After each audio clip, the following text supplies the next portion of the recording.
എനിക്ക് സങ്കല്പിക്കാൻ പോലും കഴിയുന്നില്ല. അപ്പുറം വെള്ളവും മരങ്ങളും വന്ന് കടലായിരുന്നു.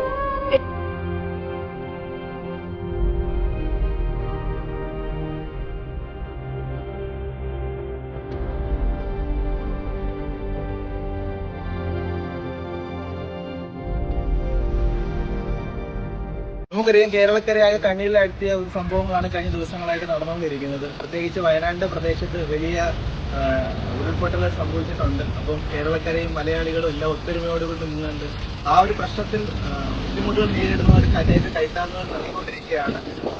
അതിനോട് ബന്ധപ്പെട്ട് തന്നെ ഫിജിക്കാട്ടിന്റെ പ്രത്യേകിച്ച് ഓഫീസറുടെ നേതൃത്വത്തിൽ നമ്മളിവിടെ സഹായ ഹസ്തവുമായിട്ട് ഫിജിക്കാട്ടിന്റെ ടീം സാധന സാമഗ്രികളുമായിട്ട് വയനാട്ടിലേക്ക് പുറപ്പെടുകയാണ്. അപ്പം നമ്മൾ എല്ലാവരും എപ്പോഴും പറയുന്ന പോലെ എന്തൊക്കെ പ്രതിസന്ധികൾ കടന്നു വന്നാലും നമ്മൾ മലയാളികൾ ഒരുമിച്ച് നിൽക്കുകയും അതുപോലെ തന്നെ പ്രശ്നങ്ങൾ അതിജീവിക്കുകയും നല്ലൊരു നാളെ കെട്ടിപ്പടുക്കുകയും